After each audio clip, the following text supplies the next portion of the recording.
You're standing in a valley carved by glaciers 30,000 years ago. The sun is setting at 3 p.m. Your breath crystallizes before your face. Temperature is dropping toward -40. You have no Gore-Tex, no electric blanket waiting at home, no delivery apps, no heated car, just skin, fire, and whatever you could build with your hands before dark. You should be dead within hours. And yet your ancestor didn't freeze. Right now, you're wrapped in centuries of insulation technology, climate-controlled buildings, and the assumption that serious cold is something that happens to you, not something you handle.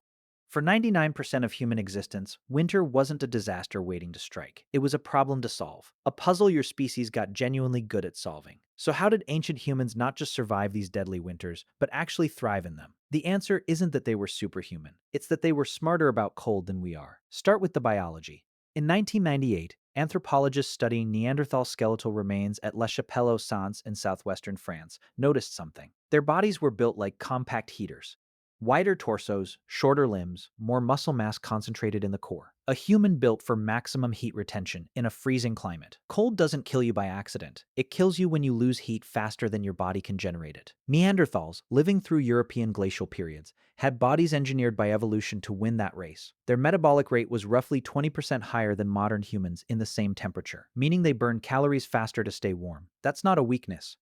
That's an adaptation. So what changed when modern humans moved north? Here's where it gets interesting. Modern humans, the anatomically identical people to you, showed up in the same frozen valleys around 40,000 years ago. We didn't have the compact Neanderthal frame. We still don't. We're taller, we're rangier, we lose heat faster. By every biological measure, we should have frozen solid. Instead, we invented what Neanderthals evolved: external insulation technology. In 2020, researchers led by Luca Costagliola-Grigioni at the University of Tübingen studied fragments of fiber cords found at the Dudzuwana cave in the Caucasus, dated to 36,000 years ago.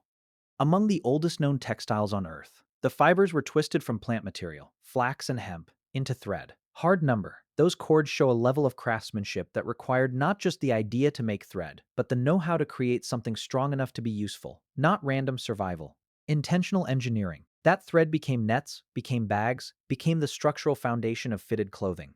Modern humans survived the Ice Age not because we evolved faster, but because we could make better insulation than our bodies could generate alone.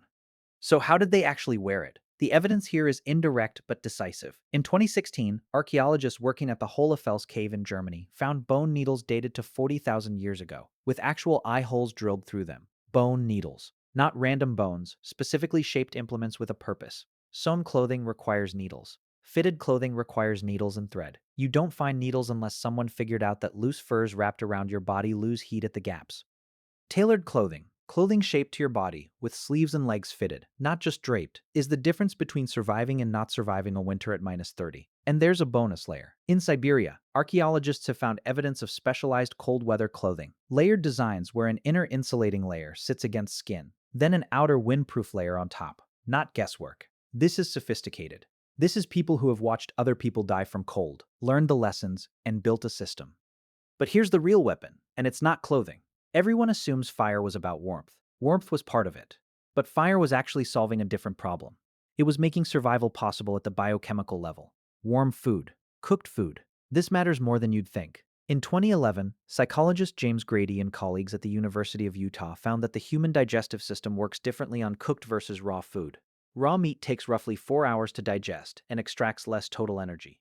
Cooked meat takes 2 hours and extracts up to 30% more calories from the same amount of food. In a freezing climate where you're burning an extra 20% to 40% of calories just to stay warm, that difference compounds. Cook your meat and you might eat once a day. Don't cook it and you're hunting twice as much to stay alive. Fire didn't just warm the body from the outside, it powered the body from the inside. That's why you see fire use becoming non-negotiable in the archaeological record during the coldest glacial periods.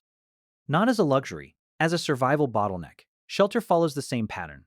In Mongolia, archaeologists have uncovered winter encampments where ancient humans dug shallow depressions into the earth, then built mammoth bone frames overhead, massive tusks and leg bones lashed together to form a cone or dome, then covered that frame with hide. These aren't emergency shelters. They're engineered cold weather housing. A mammoth bone frame holds heat differently than stone walls. It creates an insulating dead air space.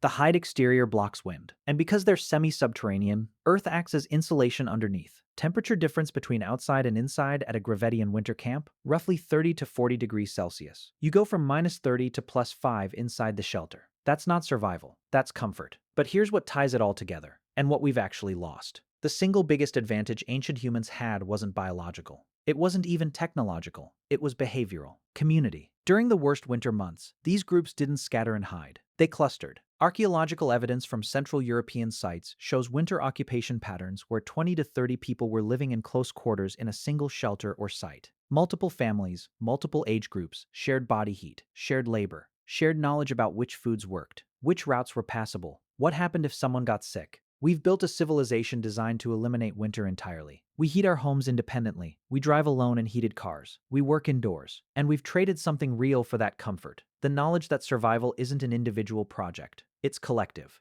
Ancient humans didn't make it through deadliest winters by being tougher or smarter as individuals. They made it through because nobody died alone. You're warm right now without thinking about it. That's remarkable technology. But for 99% of human history, winter was the one season where it was absolutely clear. Survival isn't something that happens to isolated people in comfortable rooms. It's something that happens to people who are still paying attention to each other.